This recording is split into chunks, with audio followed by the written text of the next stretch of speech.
I was staying on developments in the academic sector where the Academic Staff Union of Universities have now gone on strike. It's a 2-week warning strike. And that's our conversation today. We're joined by lecturer of political science, Professor Kayode Esuola. He joins me virtually on the program. Good to have you join us, Prof. Good afternoon. Thank you very much for taking interest in the struggle to revitalize Nigerian universities. Well, a lot of conversation is going on around this. Like, you know, when we have things like this, some people are for, some people are against, you know, both sides. But I wanted to start by asking you just to talk to us about the current trajectory of things. This is meant to be a 2-week warning strike. Are things getting any better or are they getting worse in terms of, you know, communication between both parties? Thank you very much. ASU strike is never a clandestine activity.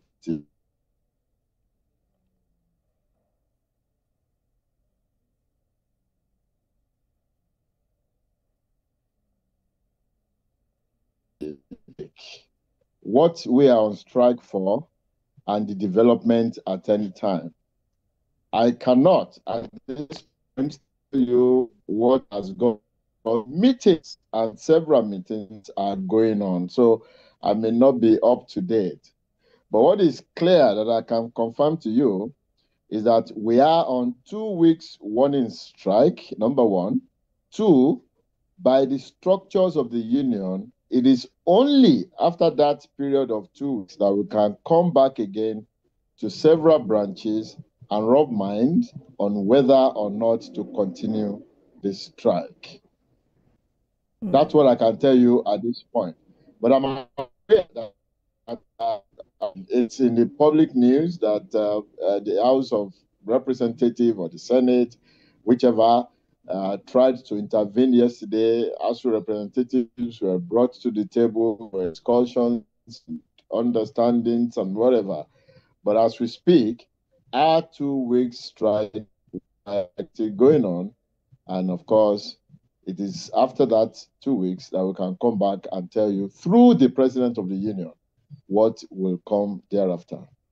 So the intervention of the National Assembly, is that something that pleases ASU? Do you see, does that give you hope, and do you see light at the end of the tunnel with that intervention? I can only hope so. Hope so. And I'm saying this because we are all in this country when in 2022, we embarked on a struggle for the same reason that has been lingering since 2009. And then Femi Gbajabiamila, the Speaker of the House that time, intervened on behalf of the National Assembly and promised to take action within 2 weeks. Till today, ASU members are still waiting till the cows come home. So, once bitten, twice shy, if that could happen from the Speaker of the House at a point in this, in the history of this country, I'm not very sure anybody will trust assertively what will come out of the current National Assembly. But I said, hope, maybe, we can only hope so. What is clear is that the world has seen the national president of ASU marshalling the issues very coherently yesterday, and in a way that will touch anybody who has the interest of this nation at heart.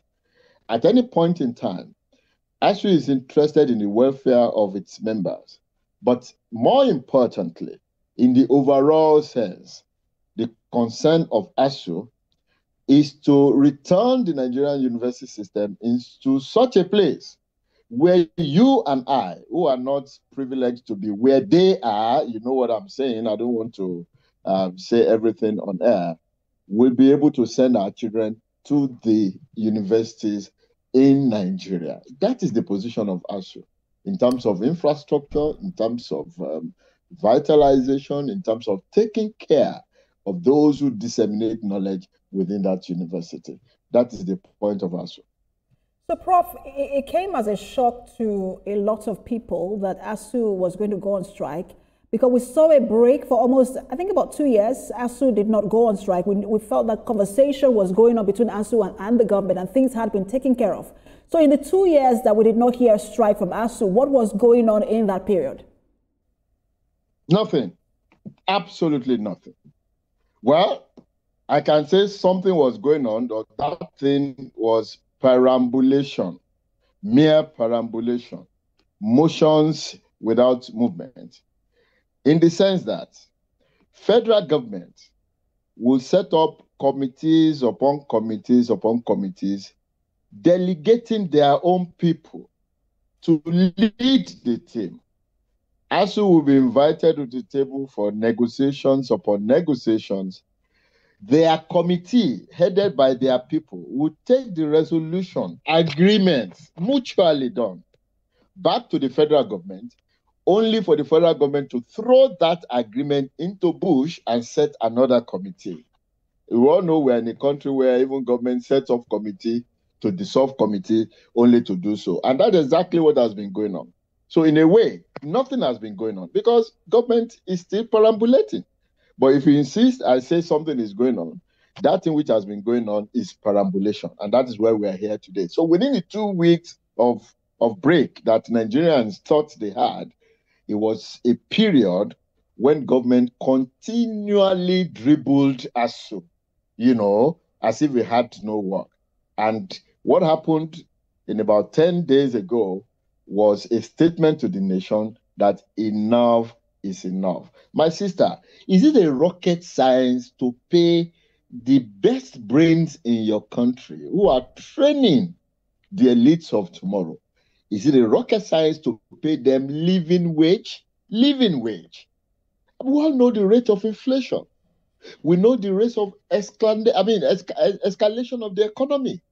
But you leave lecturers on the same salary since 2009. And Nigerians should hear now. 2009, same salary till today. You don't need the wisdom of Orunmila to know that something is wrong somewhere and that successive administrations have been quite unwilling, embarrassingly so, to do something about the plight of Nigerian education. This is why ASU is on strike. Okay, so I hope that we can take all of the issues, within the time that we have, because this is quite a very critical issue, the education sector. But Prof, there are people who think, because this is 2009, and there are people who think that perhaps ASU should come to a compromise with the federal government, that some of the issues being raised are not sustainable in terms of financing, and that no successive government can carry the burden of such agreements. And I want to get your reaction to that. Anybody who says that is not sincere. Anybody who says that is an enemy of the nation. Anybody who says that does not understand how nations work towards development. So, I'm not surprised that people can say that, but those who say so are enemies of Nigeria, and they do not understand how nations find their path to development. What ASU wants is for the Nigerian political system to develop to an international standard. And it is through education that can be done. I mean, I give you a very common example that everybody will understand without blowing too much grammar, as we say in the Nigerian parlance. Why is it, my sister, that every youngster who is employed to lecture in the Nigerian university will just spend 1 or 2 years to gather papers together and run away to Europe, America, and in many cases, even West African countries that are around us? What is chasing them? Survivor. They see no future in the university system in Nigeria where they lecture. They see no facility. They see no funding for them to do their research works conveniently and comfortably to be able to do what they are employed to do. And then the second caveat to that question is, why is it that the way Nigerian lecturers are running out every minute, every hour, with malice aforethought, why is it that other lecturers from other parts of the world are not rushing to Nigeria like that? This statement alone tells you 1,001 things are wrong with the Nigerian university system. And that is the thing that ASU is emphasizing. We want a university where people all over the world can converge to, to cross-pollinate ideas, to bring research activities in terms of economy, in terms of politics, in terms of security that can solve the problems of our nation and probably contribute to the development of the world. But you need a university to do that. And by university, I mean a place where universally people arrive to rub minds to have good and great ideas.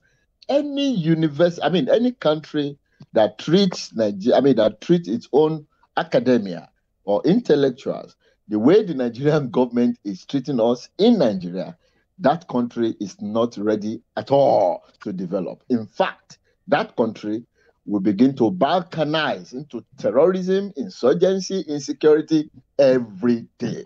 Because there are people who are specialists in university who should conduct research to address this problem. But when they are treated like dogs, they run away. They're in South Africa, they're in UK, they're in US, thinking to develop other countries. And then you abandon your own. Who does that to a nation? But when you want to buy yachts, brand new ones, it doesn't take you 5 minutes to approve the paper and you spend billions of naira. When you want to renovate houses using the figures that we see in the newspapers, it doesn't take you 15 minutes to bring the money out. But when it comes to ASU, the federal government says it is unrealistic. What is unrealistic? Federal government created the universities. Are we supposed to be begging the government universities that they on their own created? And every year they keep creating new universities. It is the parable of a man who thinks he's responsible, but he thinks he cannot feed 5 children in his house. Yet he goes around marrying more women, producing 10, 15 other children when he cannot take care of 5. So do you blame the children for that or you blame their father? I don't want to say more. Prof, that parable explains. I want to quickly come in here, Prof. And I saw your interview with Okuyori on This Morning during the week, and I know you have mentioned that you do not know the other body, which is now called CONOA, Congress of Nigerian University Academics.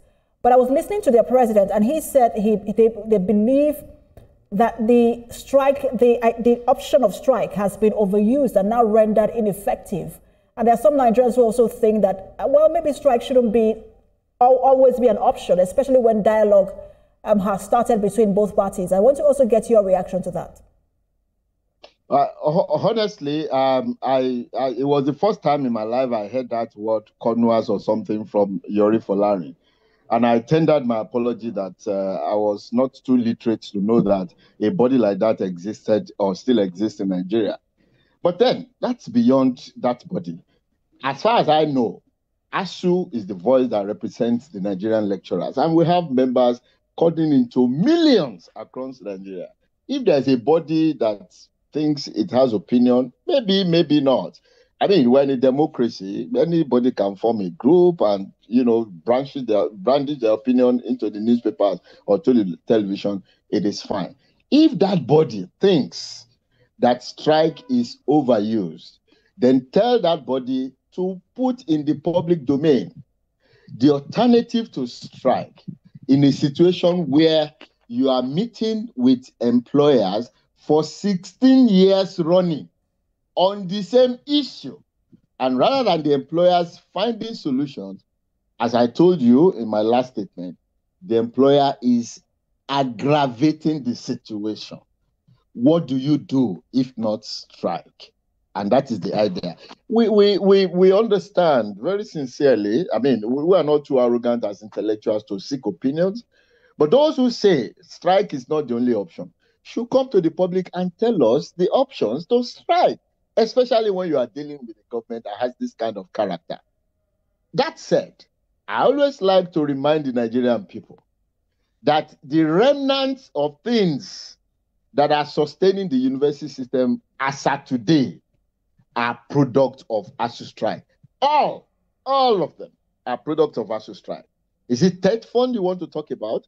Is it needs assessment you want to talk about? Everything. All of them are products of ASU strike. So, my sister, when you deal with a government which does not understand any other language apart from strike is the only option. Does it not surprise you that we have been holding talk with the current administration since 2023, and we've been perambulating? This committee will be set up, you throw it in. You set up committee, you waste people's time, you waste resources. The committee that you set up on your behalf, which you gave mandate, we come and agree on something with ASU, and you throw it to the bush, only to bring another committee.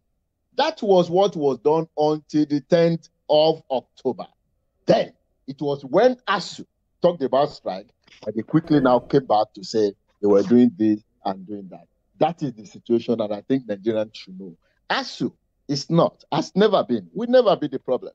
It is the federal government that is yet to see the need to understand that the university system is the soul of any nation. If you fix the university system, every problem will fade away, because you have thinkers there who are paid and recruited to think and solve the problems of the nation. Challenge us, we will solve all the problems.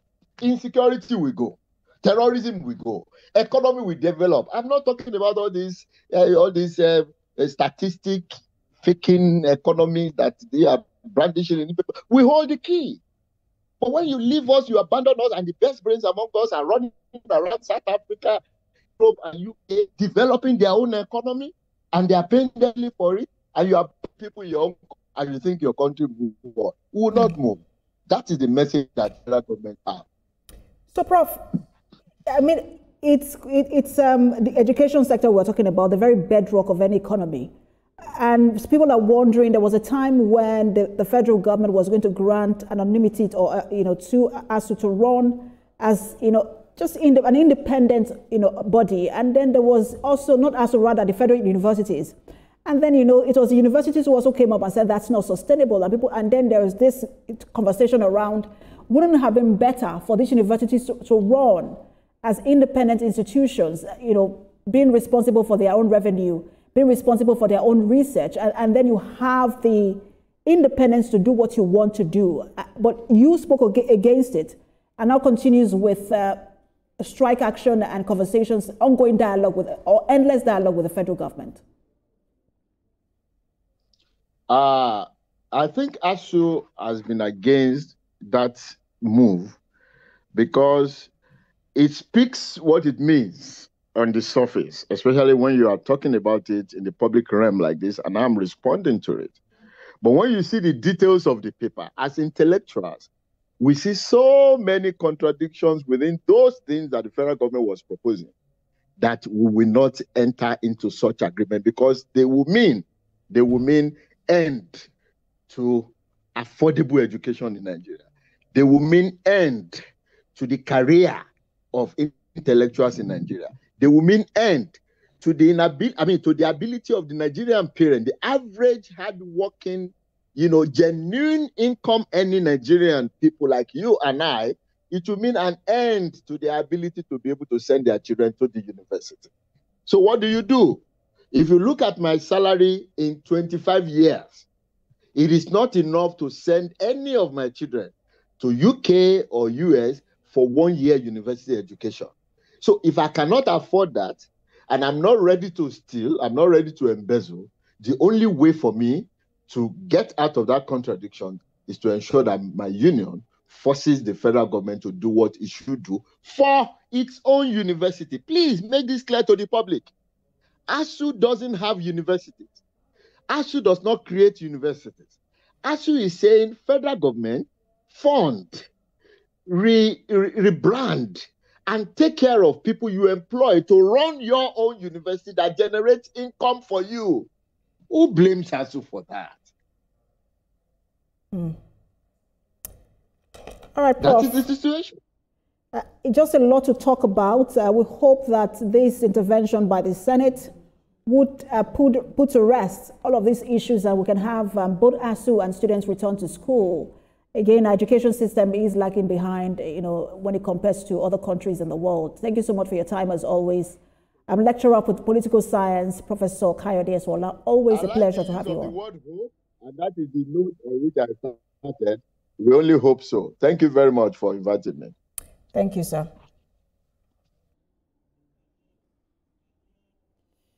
All right, that's Standpoint this week. Remember, you can watch the repeat broadcast at 11 p.m. tonight and 5 a.m. on Sunday morning. Thanks for watching. I am Precious Amayu.